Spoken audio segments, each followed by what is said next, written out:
Hi, this is Sarit Switzer, and welcome to the It Is Taught podcast, a podcast devoted to the teachings of Rabbi Shneur Zalman of Liadi as recorded in his most famous work, the Tanya.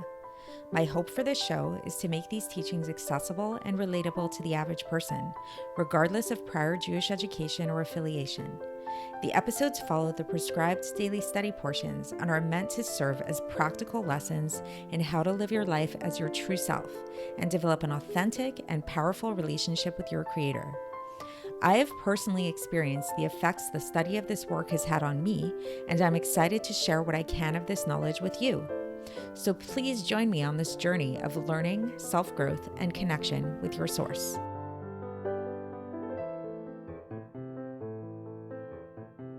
Hi, and welcome to the It Is Taught podcast. This is episode 175 for the 15th of Iyar in a leap year. So do you ever go to a magic show and become so baffled with how it is that the magician did their trick? So I know this has happened to me quite often, and I'm fascinated by this. I'm fascinated by magicians, by mentalists, and all of that.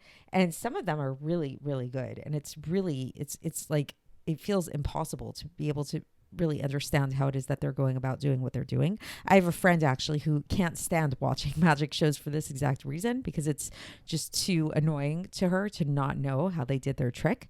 And she'll spend hours Googling it afterwards and trying to figure it out and all of that.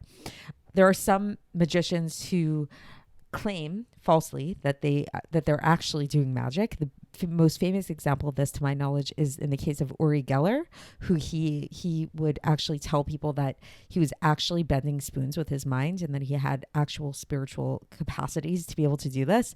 Many people I know actually really believe that this was true, because I guess back in the day, I think it was like in the 70s, we didn't have Google, we didn't have these things, so I guess it was much more believable. But even he has been eventually debunked. So we know that there's a really good book and a movie. I would highly recommend the movie. The movie is called An Honest Liar, and it's a documentary that was put together by another magician named Randy, the amazing Randy.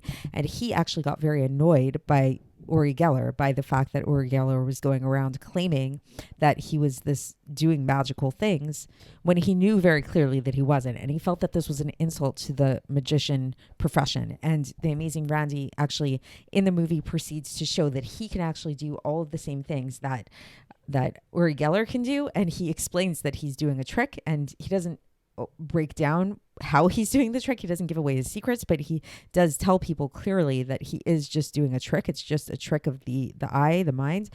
And interestingly, even though he will tell people very explicitly that he's actually doing a trick, that it's not real magic, some people will be so stubborn as to claim that he's actually lying in that regard, and that he actually is doing magic, and that he actually does have magical powers, even though he claims that he doesn't.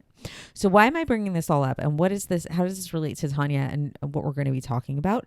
So I think that this very much relates to the fact that here in this world that we live in, we tend to, just like when we look at magicians, it's like we believe what it is that we see in front of our eyes. And it's hard for us to imagine the sleight of hand that we don't see, because it's done so quickly and with such skill.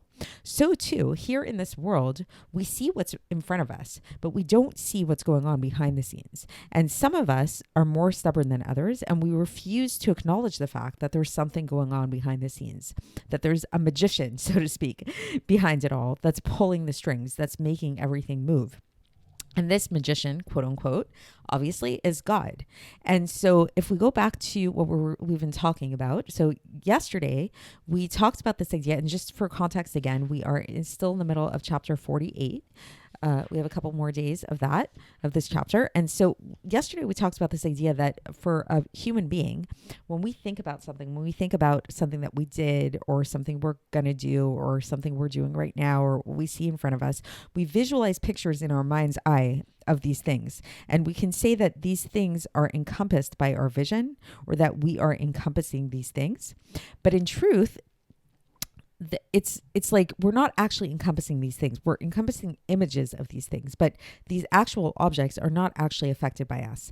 And then we talked about that, how we began talking about how this is in contrast to God, and how when we talk about God encompassing the world, or the world being encompassed by God, this is actually true. This is true and actual fact, that we exist within God's knowledge, and God's knowledge exists in a way that he's actually encompassing us. And the Rambam explains this in a very explicit way, where he says that God is the known, God is the knowledge, and God is the knower. He's all three of these things.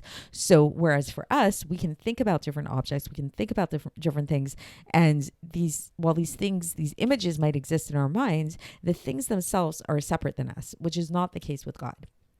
So when we go back to this example of the magician, so just like when we see the magician performing an act on stage, all we see is the object disappearing, reappearing, whatever it is, but we don't see the sleight of hand that's happening behind the scenes, even though that sleight of hand is all the magician's doing. So the thing did not vanish on its own. The thing did not reappear on its own. This is the magician who is doing these things. He is in full control of everything that's going on the stage. So too is it with God, that God is actually the one who's vitalizing everything in this world. And so let's get into the Tanya text and see how the Alter Rebbe explains this. And today he's really going to focus on the earth, and he's going to focus on really getting into that very basic the earth, how it is that God actually vitalizes the earth in such a way that the earth is totally and 100% dependent on God's vitality, but yet at the same time, God's vitality is entirely concealed as well.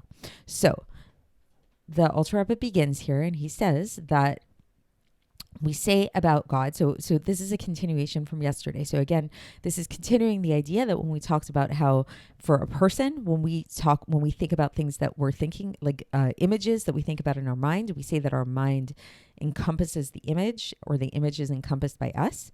But then the Alter Rebbe here brings up a quote from Yeshayahu, chapter 55, verse 8, which says, Ki lo machshavotai machshavotechem chule, that my thoughts are not your thoughts. So thus, when we give this analogy of our thoughts encompassing a concept or an object, and the object being encompassed by our thoughts, while it's a good analogy to understand how this works with God and God encompassing the world, it's not perfect.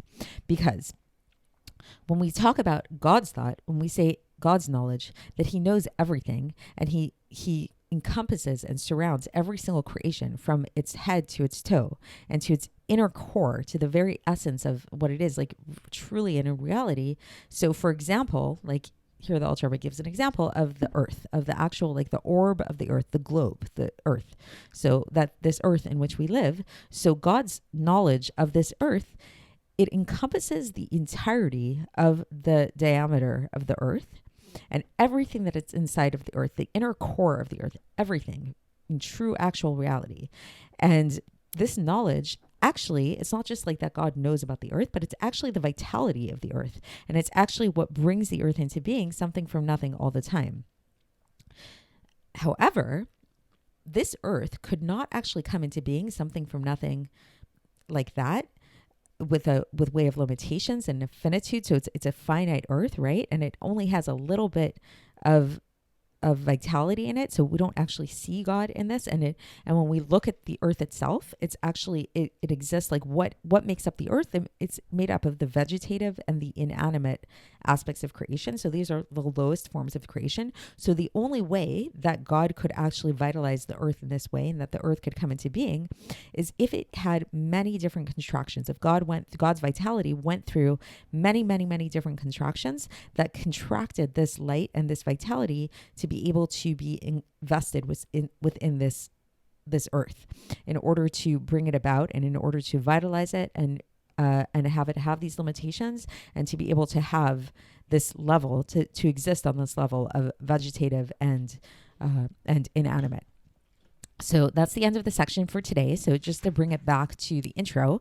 So once again, so the only way, again, I hope this is a good analogy for you guys, but the magician, in order for the magician to do his magic trick, he needs to really contract the trick. He really needs to, like, if he were to come up on stage and to show everybody what he was doing and to move really slowly and like, like now I'm taking the coin, I'm opening up my sleeve, I'm putting it over there, you guys are looking here, it wouldn't work. It wouldn't, in order for the trick to work, he has to actually contract himself. He actually has to really, really contract his vitality a lot in order to make the trick work.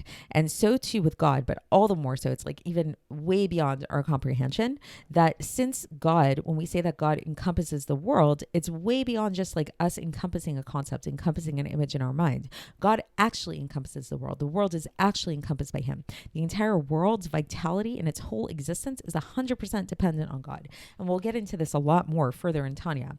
But so when we say that the entire world is totally dependent on God, it's like, okay, so how does the world exist? How is it that we can have a world where the earth itself is just, it's vegetative and inanimate objects? Like they don't even breathe, they don't move, and, plants and mineral life and all that stuff. It's because God's, the only way this could happen is if God's vitality were to be so extremely contracted, so extremely diminished to such an extent. So that is it for today, and we will continue tomorrow when we conclude this chapter, and I'll speak to you then. Thanks for listening to the It Is Taught podcast, hosted by Sarit Switzer. This podcast is dedicated in loving memory of my maternal grandfather, Avraham Yitzchak ben Binyamin HaKohen of blessed memory. Music by Shoshana.